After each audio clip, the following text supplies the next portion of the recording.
Welcome in, everyone, and thank you for listening to the 181st ever episode of the Missouri Sports Podcast, brought to you by 106 Apparel and recording from the Revel Advertising Studio in beautiful Springfield, Missouri. I'm one of your hosts, Cameron Albert, alongside my good friend and fellow Mizzou fan, Kyle DeVries. How are you doing this morning, Kyle? I'm doing great, Cameron. So far so good. How about you? Yeah, you've only been up for about 30 minutes, so what could go wrong? Maybe 45. Yeah, so far so good. Got me some coffee. Stopped at the gas station for some coffee and a donut. How is it? It's pretty good. And not bad at all. You want to give a shout out to the gas station or anything? Or? Casey's Pizza. It's a good place. Casey's Pizza gas station. Nice. Anything else? You guys are going on a trip tomorrow? Oh, yeah. We got a little housekeeping up front. The days of the recording are a little bit messed up because, we're going on vacation. Cameron and I going on the same vacation almost. He's going a little bit longer vacation than I am, but we're going out to California to visit some friends out there. Kyle is going on his own vacation.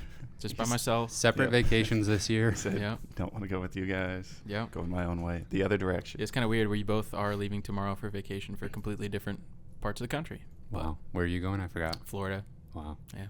Last year we went on group vacation. Yes, we did. Not this year. We decided, nope, can't do that again. Had enough of you guys. Yeah. Anyway, next week, we're recording just a little bit early this week in the morning instead of the evening, and next week we'll probably be recording on Friday night instead of Thursday night to accommodate everybody's travels. So that's that.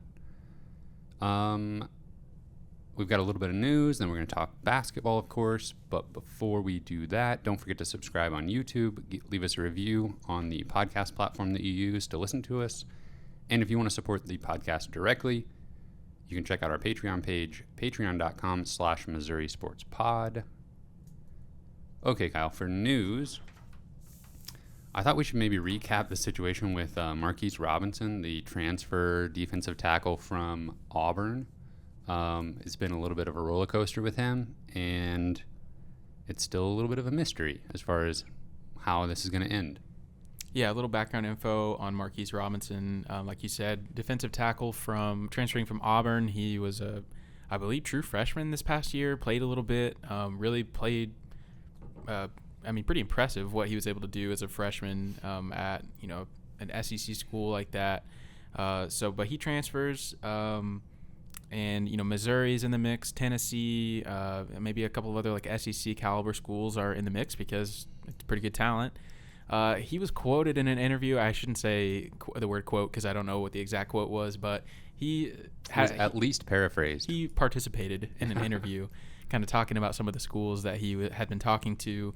Made kind of a weird, strange, indirectly negative comment about Missouri and like maybe that their facilities were a little inferior to some other schools that he was visiting. Made a pretty pro-Tennessee statement in their facilities and that kind of stuff. So kind of just was like, all right, I'm going to write this one off. But then later we saw he was listed in the student directory at Missouri.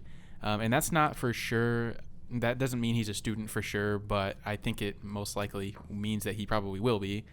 He's not enrolled yet or anything. Well, then he was enrolled a little bit later after that. So it's pretty much official. He is going to be taking classes at Missouri. It seemed like, nothing had been announced or anything like that, but seemed like this is pretty official and it's about to be announced. Well, that was probably like a week ago that we knew he was enrolled in classes, but we have not heard an announcement. I don't think he's on campus. They haven't heard from him. He's MIA. So this is a really strange situation. It doesn't sound like he's showed up anywhere. So I don't know, sounds like maybe a little bit difficult personality potentially, a little interesting situation.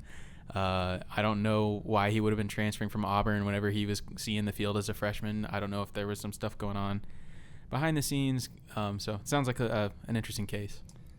Yeah, I feel like, I don't know, I'm thinking like, well, maybe he's doing online classes or something, but you'd know that, I think. Yeah. It wouldn't be like he's nowhere to be found. It'd be like, oh, he's not on campus, but he's doing online classes, I think. Right, yeah. There's been enough like amateur sleuthing going on that we would know that much, I think. Yeah, I think you would have some communication with him at the very least. Exactly. So, yeah. Sounds like he didn't really love Missouri in the recruiting process, but he kind of ended up there anyway in a way, and Maybe so, he's still desperately trying to find anywhere else to go. sounds like that could be the case. Well, that'll be worth monitoring, so we'll keep an eye on that and see if there's any developments. But yeah, I mean, I'd like to have him on the football team if he's bought in enough. But we'll see, I guess. Last week we talked about Blake Baker potentially probably taking over the defensive coordinator role from Steve Wilkes. That has been made official, and so we really went into that in a lot of detail last week, detailed his background, his coaching experience, and that kind of stuff. So feel free to just check out last week's episode if you missed it and want to know more about Mr. Baker. But it's official now. He'll be the defensive coordinator. And replacing him as secondaries coach is Al Pogue, who most recently had the same role at Troy. And before that was an assistant. I believe he coached outside linebackers at West Virginia. And he was like a defensive support. He had a defensive support role for Auburn, which is where he would have been familiar with Coach Drinkwitz through the coaching carousel situation there. So, looks like a good hire, got some good experience in Power 5. And when you're promoting from within, keeping that continuity, it sounds like from all accounts we're going to be running the same defensive scheme as last year. So I'm pretty optimistic with the way that whole thing turned out. Yeah, I think you nailed it. Any other news before we move on to basketball? I think that's it. Pretty quiet week. Yeah. Recruiting's pretty dead this time of year, so Right. but we'll get it ramped up here probably the next few months. Yep. And spring practice is right around the corner. This is usually the slowest time of year for news and stuff, for football anyway. So basketball team played a couple games. They beat Ole Miss. They lost to Arkansas. Let's go back to that Ole Miss game. They won that one 74-68. I think we exactly predicted a 6-point win, so congratulations to us for that. And they looked really good. I mean, where is this offense most of the time? Javon Pickett with 14 points, 5 rebounds, 3 steals. Kobe Brown with 13 points, 6 rebounds, 5 assists. The team shot 55% from 2, exactly 50%, 7 of 14 from 3. Not as great at the free throw line, only 69%. They out-rebounded Ole Miss 32-27. And as a team, Missouri had 15 assists and 8 steals. So they just played an all-around solid game. Mm-hmm. I think they kind of tried to let Ole Miss back in it late. And because Missouri was up by 20 at one point in the second half. Yeah. And they kind of, Ole Miss mounted a little bit of a comeback, but Missouri was able to kind of coast to the finish line as they like to do. They don't necessarily like to pour it on and like completely shut the door on a comeback. So yeah, Ole Miss was able to make it close. Yeah, 6-point win was pretty actually disappointing when considering how the rest of the game went. And we were watching this together, and I think you made a comment like, well, this is why they don't get any KenPom like boosts or anything, is because they never win handily. They always let teams back in it, and the margin of victory looks, a lot slimmer than it really felt like it was during the game when they play well sometimes. But I don't know. It felt like they really kind of just dominated the game, like pace-wise. They just kind of were able to dictate the style of the game, how they wanted to play it, and it just honestly looked a lot better than Ole Miss did for 90% of the game. Yeah, Ole Miss couldn't really get anything going from 3-point range. They were 4 of 18. They were solid in the post. They shot 64% from 2. So they definitely found what worked for them. And it was, it's like we see in especially Missouri wins or games where there's a good flow and Missouri's competitive. We end up seeing a stretch consistently every single game where the teams are just going back and forth scoring. Mm-hmm. And it's like, I don't know. I can't really explain it because Missouri's defense will look good for stretches, and then they'll just be, 10 possessions where the teams just go back and forth scoring. Yeah. It's like, okay, we could go on a run here if you could clamp down on defense and produce a little bit on offense. Yeah, But it's like all or nothing always. Yeah. It's like both teams just decide, like, together, all right, we're going to have an offensive explosion here for the next, like, 5 minutes of gameplay. And it usually seems like it's towards the end of the second half. Yes. Yeah, I don't know if guys are out there just getting tired or what, but and this has been a trend all season long of Missouri on offense making things look difficult, and even when they get points, it's like Missouri is really having to pass the ball efficiently, find the open man, make the extra pass. It's a lot of times coming down to a really good assist from Kobe Brown or something that puts the finishing touch on a drive or on a possession that ends in a basket, and then they'll come down the floor and let the opposing point guard make no passes, just drive to the basket for a layup. And so I don't know, that's just so unsustainable when Missouri's coming down on offense and having to work so hard and set good screens and make good passes and make good cuts and finish. It's very rare that this Missouri team is able to do that. Yeah. And then they come down the floor and just give up an easy two. It's like, oh my gosh. I've probably said this a couple times the last few weeks, but it sometimes is honestly kind of impressive what they're able to do literally without a point guard. And they're just kind of a bunch of wings passing the ball around to each other. And Kobe makes a lot of it possible. But, and Caleb Brown has been a little bit better. He's a serviceable distributor at times. He's I don't know that has a super high ceiling for, like Kobe does. I don't think he'll ever be that kind of player necessarily, but he's kind of filled that point guard role at times, and I think he's done all right. Yeah, he's kind of fluctuated around that 15-minute per game area, sometimes a little less, sometimes a little more. I think he has impressed me this season, regardless of how he performs down the stretch of this regular season. I think he's definitely shown that he's capable of being a contributor down the road on a much better team than this. Yeah, I mean, Kobe still has another year of eligibility. I would really hope that he sticks around for another year, depending no matter what happens with the coaching staff, and Caleb being here entrenched in the program a little bit too. I hope that kind of just helps Kobe stay home too, or stay home like he lives. I guess I'm saying home like his new home, but right. I hope Kobe stays here and Caleb too. I think they're a nice little duo, and I would love to have Kobe for another year. Yeah, and hopefully, I don't know, as much continuity. Honestly, as lackluster, as disappointing as this current squad might be, no matter what happens with the coaching staff, as much continuity as possible from this year to next year is probably a good thing, even though some people might be thinking like a total roster overhaul might be a good idea. I don't know.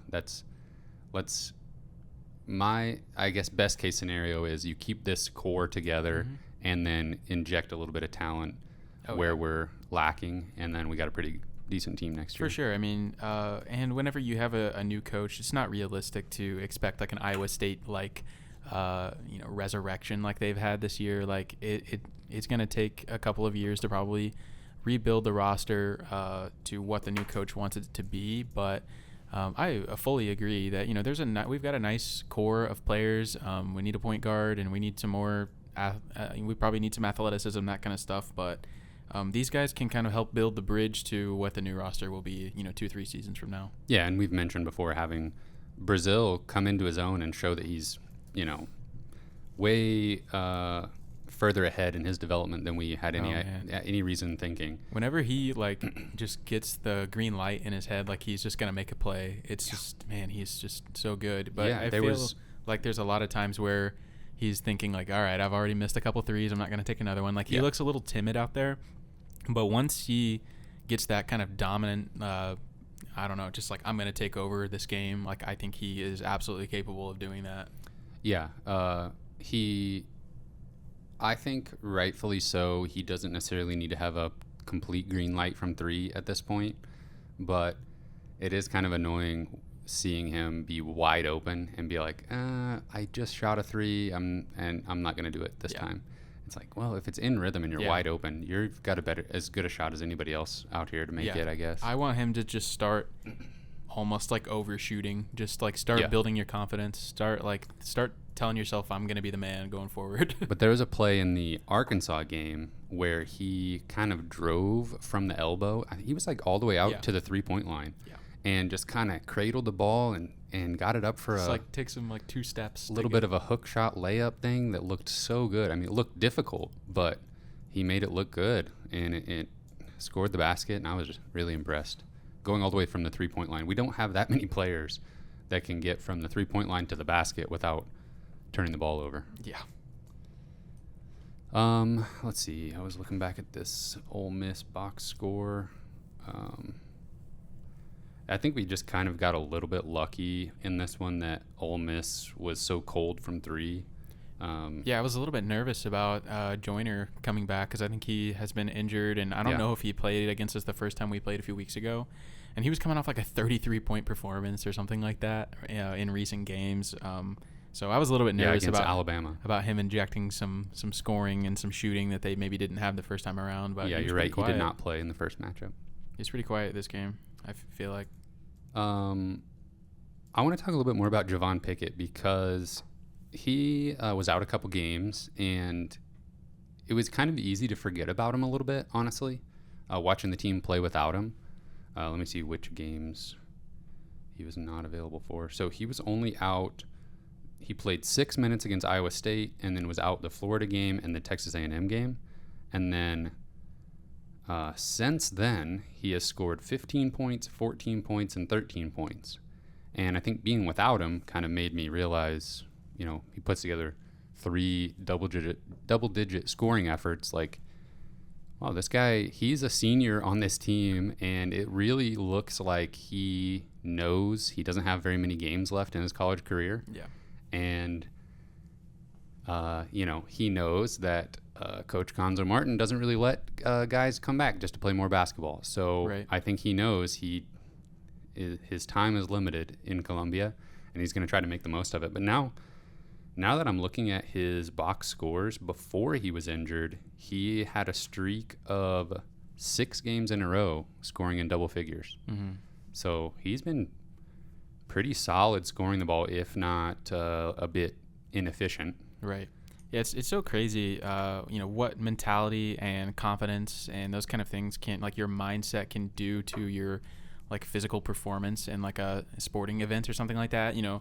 Javon Pickett has never really been the guy, especially in his younger years. He made an impact and he played early on, but he's never been the guy or the go-to player that we're relying on. And I really think that can be in any level of sports anywhere, even high school. Just you as a freshman or sophomore, you kind of probably feel a little timid about taking too many shots, kind of like Trevon Brazile right now. He knows he's talented, but he doesn't want to lose a game by being overactive or something like that. But I feel like as you get older, just something about knowing this is my team now, I'm older, I'm the elder statesman of the group, that confidence, I don't know, just makes you play better. And we see that time and time again in college athletics, and I feel like that is Javon Pickett right now. He knows he's, like you said, this is his last year. He's been around longer than anybody else. Yeah. And he's playing like he's got that mentality. Yeah. He's demanding the ball. You can see him clapping for it. Yeah. If he could just shoot a little bit better from 3, then he'd be dynamite right now. But yeah, I mean, we've talked about him a lot in the past. He's fairly limited athletically, he's fairly efficient. Seems like he can get in the post and make some moves, and he can shoot all right, and he looks pretty smooth at times. And so I don't know. I mean, he's kind of probably at a ceiling of what he could be, but I think he's been a pretty impactful piece this year. Absolutely. So I'm just going to transition us into the Arkansas game officially. Missouri lost 76-57, exactly like we predicted, a 9-point loss, except 19 actually. Arkansas jumped out to a 19-4 lead, and the game was over at that point. Just you could turn it off. You could go to bed. I think I pretty much did. You do Play whatever. some games. Play video games, whatever. Turn on the movie, whatever you got to do to take your mind off of it. That was totally acceptable.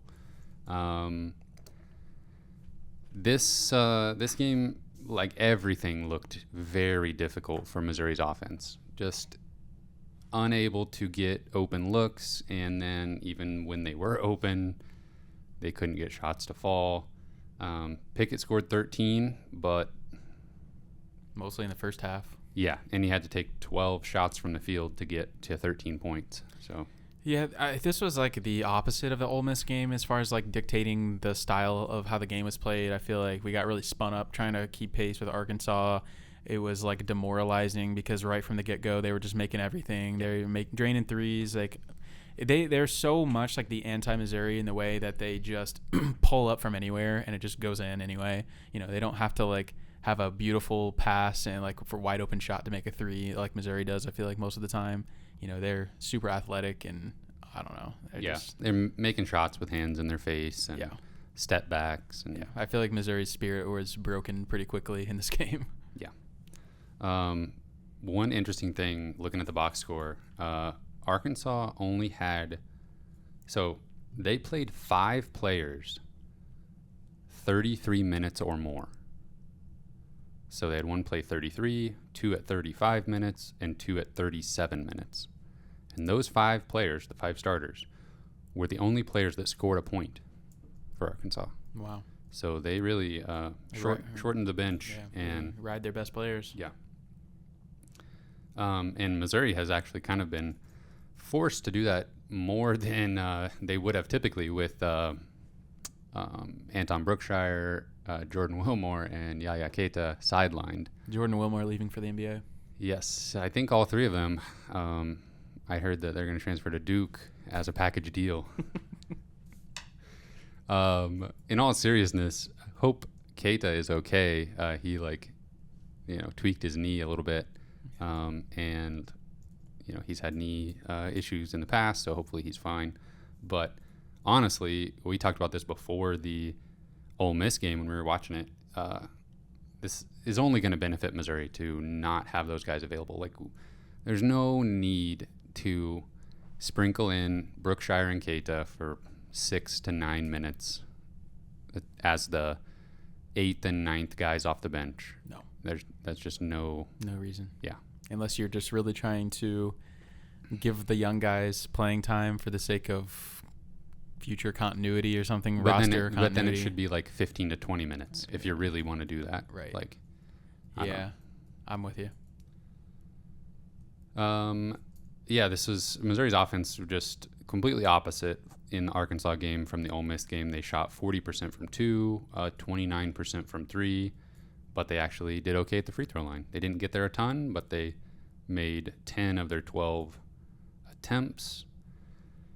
I don't know what else to say about the Arkansas game. Honestly, it was so ugly, and it's so demoralizing to, when Arkansas is good in either football or basketball, and they just kind of roll over Missouri. It's not very fun. Yeah, they've gotten the best of us in both sports recently here. I'm going to try and talk about this graph that's like, obviously you won't be able to see it, but this is from... We might be able to stick it on the screen. Mm-hmm. This is from Alex Brem on Twitter, at AJBrem24 on Twitter. He made a graph that basically shows all of the SEC teams and SEC play and kind of reflecting the advantages or disadvantages they've gotten from foul calls, like at home and away.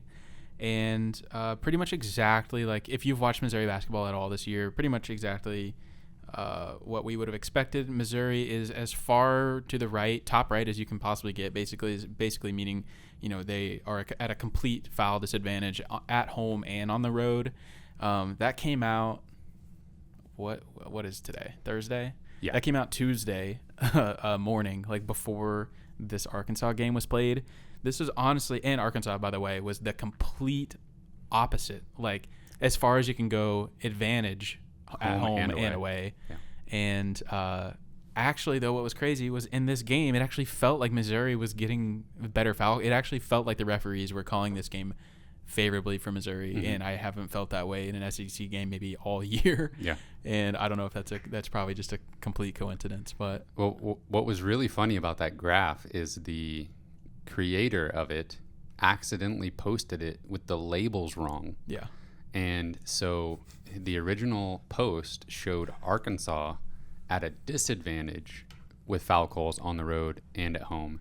And Arkansas fans in the replies were like, oh, of course. Yes. And it's like anybody else. It's delusional. Yeah. Anybody else looking at that graph, like you sent it to the two of us. Yeah. And I immediately was like, you screenshotted it. So I couldn't like click on the link to the tweet, but I immediately just looked up the guy's Twitter handle because I'm like, this doesn't make any sense. Yeah, I got to see what's going on Well, here. I think you didn't even mention the fact that Missouri was then, of course, Yeah. the most favorable Right. for foul calls at home and away. And I was like, And we knew that was not true.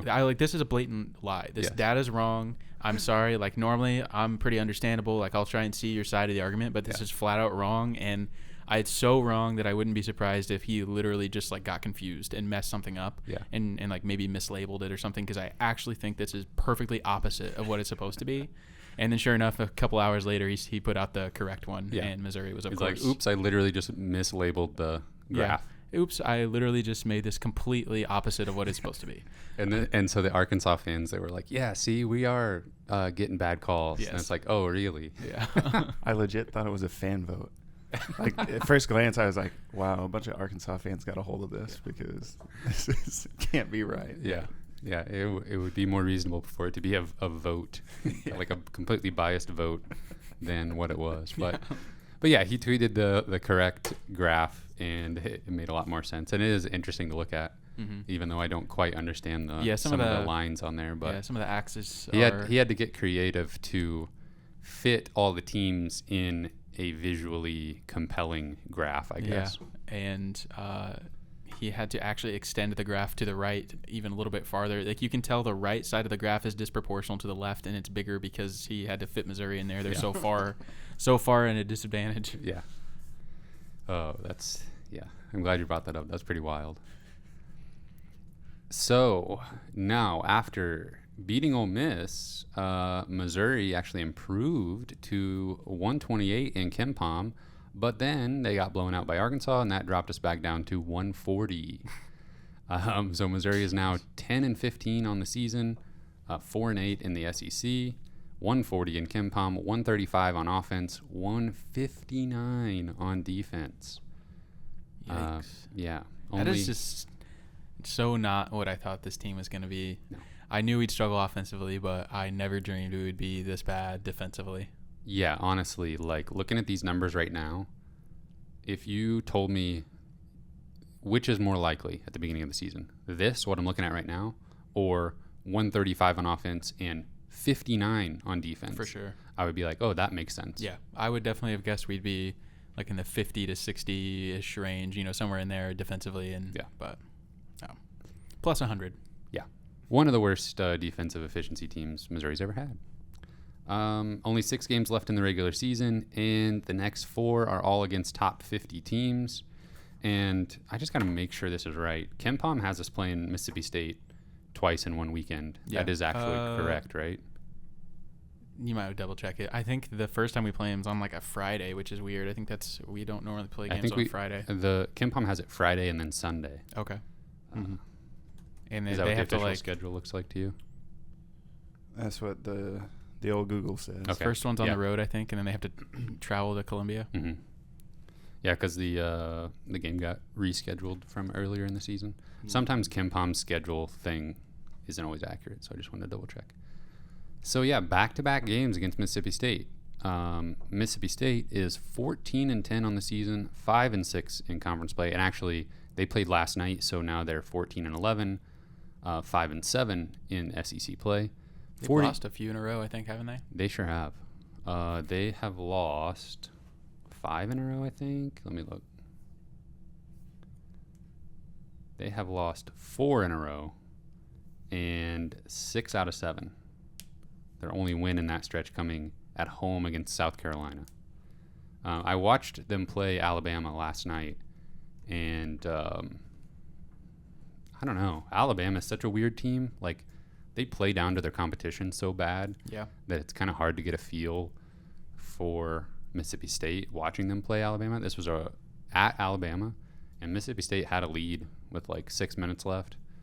Nate Oates got 2 technical fouls and got ejected and fired up the team, and the crowd was going crazy. I thought you were going to say he got 2 technicals, got ejected, and fired. And they fired him right after. He on the spot. He got fired up, got everybody fired up. Oh, okay. So he knows the right time to get a technical. Yeah. He was begging for it, honestly. Yeah. Yeah. He didn't even say that much. I swear he like paid the refs to eject him. Must have been some fiery words. It wasn't that bad. They kept showing it. You could read his lips? Yeah, you knew what he was saying? He was just like, that wasn't a foul. And they're like, yeah, you're out of here. But it looked like it had been a cumulative thing throughout the whole game.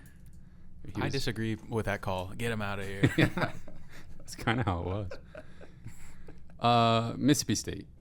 They are 43rd in KenPom, 26th on offense, 83rd on defense.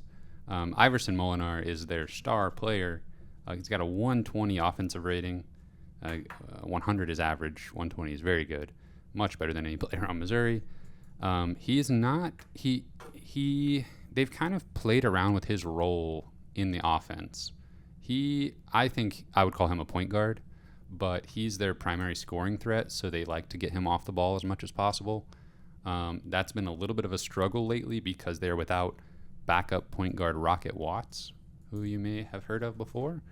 Missouri tried to recruit him out of high school, but he went to Michigan State. Now he's transferred to Mississippi State.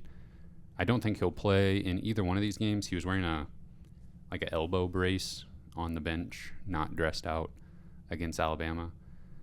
And I think that was a factor. At least the announcers were acting like it was a factor because they would have liked to have him play point guard and Molinar play off the ball a little bit more. So instead, the point guard duties have been going to a player named Cam Carter, who is a freshman. He's been allowing Molinar to play kind of the 2 position a little bit more.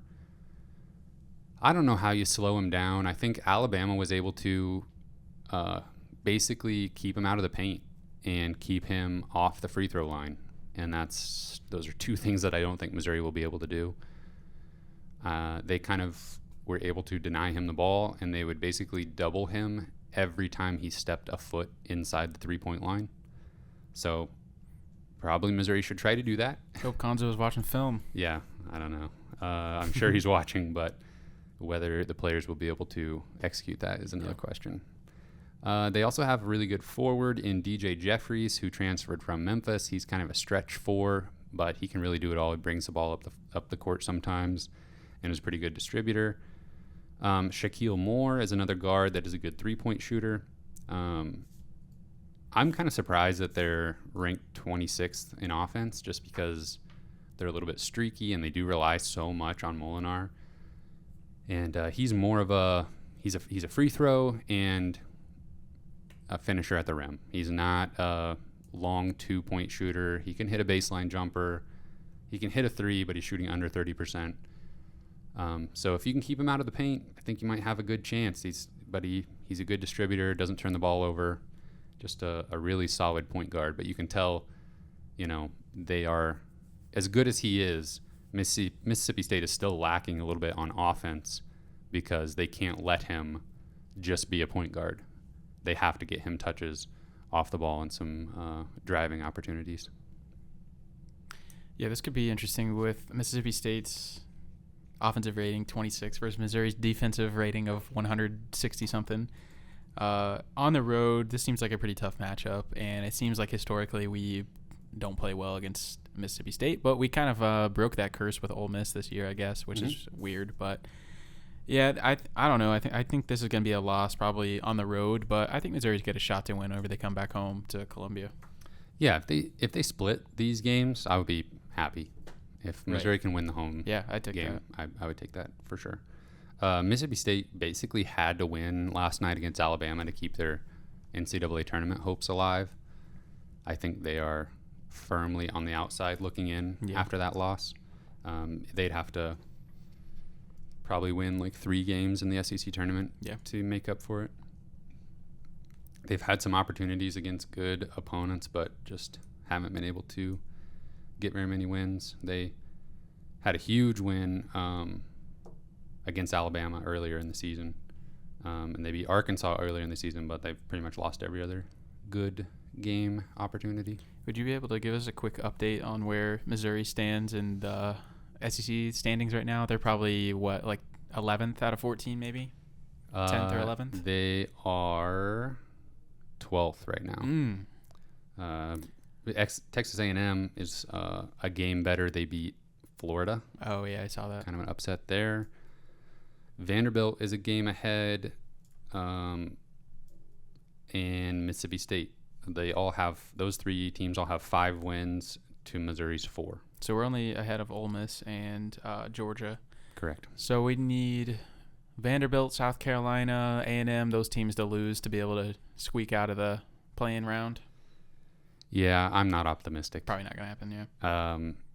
We could, if we split with Mississippi State, we're still a game back from them.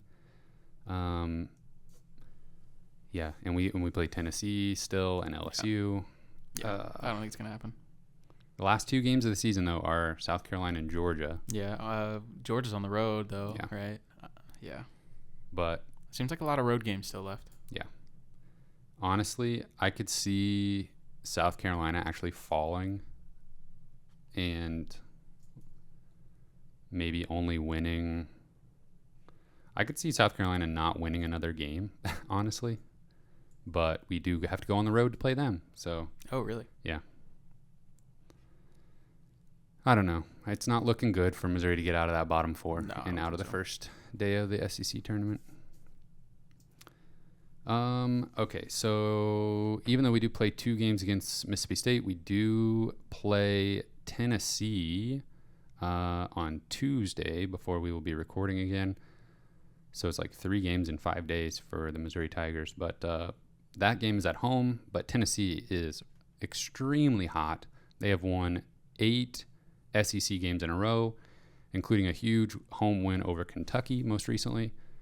They do play Arkansas on the road before the matchup against Missouri. Tennessee is kind of, they had some publicity earlier in the season, and they have kind of sneakily just crept up on Kentucky and Auburn to the point where I think those 3 teams have set themselves apart as they are clearly the best teams in the SEC. They are going to be favored over anybody else, maybe even on the road most of the time. And with Tennessee beating Kentucky the other night, I think there's no reason to believe any 3 of those teams can still win the regular season, and then obviously can win the SEC tournament. So Yeah. when there's that many teams at the very top of a conference, that is going to make for some exciting games down the stretch, and especially in the SEC tournament. Yeah. I think Tennessee is maybe flirting with that 4 seed-ish range in the NCAA tournament. So if they really turn it on and finish the rest of the season like they've been playing recently, they could work that up all the way to a 2 seed, I think. Yeah, I feel like Kentucky and Auburn both have a chance to be a 1 seed, honestly, if things play out well for them. Probably not both of them, but one of those teams will probably be a 1 seed. Tennessee, like you said, I mean, they could be as high as a 2, 3, most likely a 3 or 4. Mm-hmm. I think even Arkansas could be a 3 or 4, depending on how their season goes. There's 4 very good teams in the SEC, and I don't know. The top 3, probably Kentucky, Auburn, and Tennessee, are probably a half step above Arkansas, but Arkansas is right there with them, I think, for the most part. I agree. I think the SEC as a whole only gets 6 teams in: Auburn, Kentucky, Tennessee, Arkansas, LSU, and Alabama. Yeah. I don't think Florida gets in. Mississippi State doesn't get in. South Carolina definitely doesn't get in. Yeah, I think there's a pretty hard tier break there. Yeah. Florida is probably the only team outside of the top 6 that has a chance. Yeah. They could sneak into that 7th spot, but Missouri might run the table in the SEC tournament, though, and make it as a 13 seed. that would be incredible. That would be the most memorable basketball moment ever for Missouri and that basketball. would add a guaranteed year to Konzo's contract. Oh gosh. Okay. Yeah. Never mind. Spoiler alert. You asked me maybe last week, maybe the week before, we were talking about like big men in college versus point guards in college. Oh, and you asked like who maybe was the best point guard, or who would you rather have the best point guard in college basketball or the best big man? And I went with big man. But what's interesting is the best guards in college basketball, the best point guards, ball handlers, a lot of times they don't really stick around very long. And like a player like Javon Pickett for Alabama is kind of the exception, where he wasn't dynamite right off the bat. Obviously he transferred, and now he's really come into his own and is one of the better point guards in the country. A guy like Tennessee's Kennedy Chandler is a freshman and one of the best point guards in the country, if not the best, honestly. He is just the perfect college point guard. I mean, he does everything well. He shoots it okay. He's a dynamite playmaker, doesn't turn the ball over, gets to the free throw line, gets to the rim, and he's got I'm calling it his supporting cast, but you know, he's got players around him that he elevates their game, they elevate his game, they make it easier for him. I don't know. He's just, especially as Mizzou fans who we've all kind of been thinking all season long, you know, we need a point guard. I think this Tennessee game is going to showcase why in college basketball you still need a ball dominant guard to distribute, facilitate. Yeah, we can thank Kim English for recruiting Kennedy Chandler to Tennessee and then leaving. But do you think Chandler's a one and done kind of guy? I don't know. I don't think so, just because he is a little bit in that kind of like Phil Pressey mold a little bit, where he's a little bit undersized for NBA play at the point guard position. I could see him going pro and maybe being a very late first round pick or second round pick, and then just kind of you remember played for Villanova, Jalen Brunson. Just like, I think he played 4 years at Villanova. Yeah. Just incredible college point guard. Like same class as Tatum, I think, Jason Tatum. Yeah, one of the best college point guards we've had in a while. And he did that. He went to the NBA, but is kind of going to be a backup, not someone that's relied upon a ton to score the ball. At the next level, I could see Kennedy Chandler doing that. He's not going to hurt his draft stock by playing another season at Tennessee. He could only help it, I think. So for that reason, I think he'll come back. But I think if he did declare, he would get drafted, but just not in the lottery or anything like that.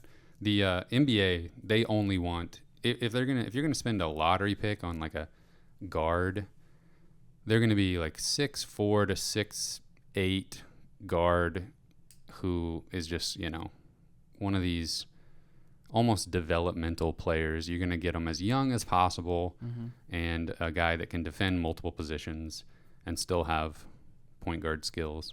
And that's not Kennedy Chandler. He's very much a traditional small ball handler who distributes. But Tennessee still has some familiar names: Santiago Vescovi, Josiah Jordan-James, John Fulkerson, guys that have played well against Missouri before, guys that have broken their arms and then come back 2 minutes later. I was just about to say, when I hear of John Fulkerson, I immediately think of him being in like excruciating pain, like almost crying, like on the ground, and like I actually felt really bad for him. I thought he literally dislocated his entire arm or something. Like I thought he had like a very gruesome injury or something, the way he was reacting. And in the Missouri game, of course. Yeah. And then, like you said, I mean, within minutes, he was back, like, perfectly fine. Just drained a three. Pick and pop three. In somebody's eye. Right after the timeout. Yeah. All right, buddy.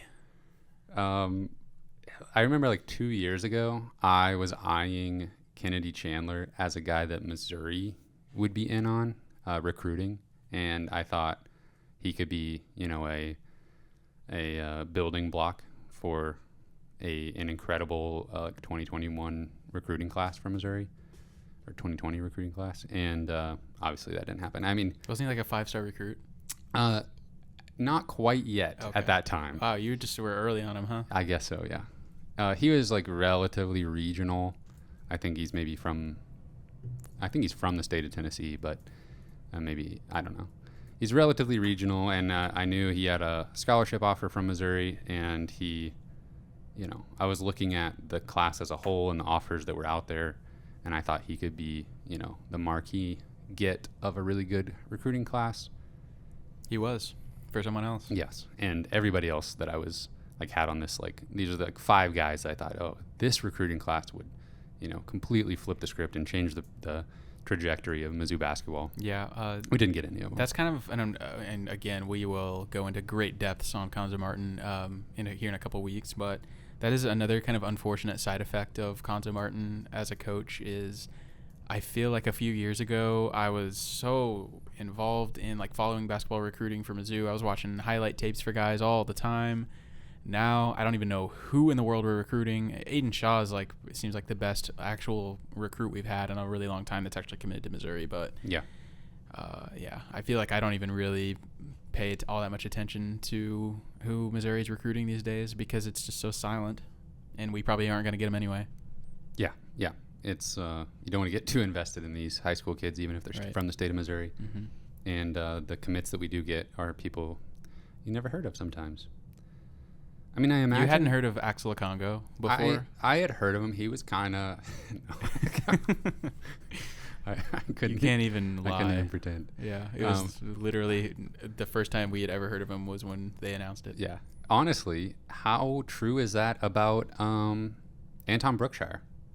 Listeners, we need to know. We're from Springfield. We watched him play. We knew who he was. But I imagine there's Mizzou fans out there who had no idea who he was until he was announced that he was coming to Missouri. I mean, and because it was really quick, scholarship offer, committed, a week apart. Yeah, which tells you he probably didn't have very many other opportunities at the time, at least. Yeah, I still like him. I still am glad he's on the roster. But I think maybe I was a little... I had rose-colored glasses just from him being from Springfield. So if you're listening to this and let us know, did you know about him before he committed to Missouri, or is it easier for you, dear listener, to lump him in with some of those other guys that you'd never heard of until they committed to Missouri? So I never really thought about that until right now. So next time we are together, there will only be 3 games left in the regular season. And I'm feeling I'm getting a little nervous just saying this, but I'm feeling like it'll be time to really start talking about the coaching situation. I agree. Probably here in probably 2 weeks from now is when we'll probably really start having serious conversations about what's going to happen. Oof. You pretty much have to do it before the season ends because if they're moving... It'll move fast, I think. Yeah. If it's going to happen. We don't want to be behind the times on that. No, we certainly don't. We certainly don't. We might have to start next week. We'll see. We'll see. If they lose 2 games to Mississippi State and then get blown out by Tennessee, you better believe I'm going to be ready. I'm going to be ready to talk about the coach. Yeah. That all you got for this week? Yeah, I think so. Special thank you to our Patreon supporters at the $10 level and above. Britt Treese, Brian Smith, Brian Lee, Tristan, Ben Smith, Parker, Daddy JD, Luis Hernandez, Tim Keens, and Tyler Harsel. Thank you. Thank you, gentlemen. We love you very much. And you can find this podcast on Spotify, Apple Podcasts, Google Podcast. We are on Twitter at Mizzou Sports Pod, and you can email us at MissouriSportsPod@gmail.com. You can find our... literally, my brain just You can find our... Reboot it. Halfway through the word. Our stickers are on our online shop. MissouriSportsPod.BigCartel.com. Holy cow. Thank you, everyone, for listening. We will see you next week.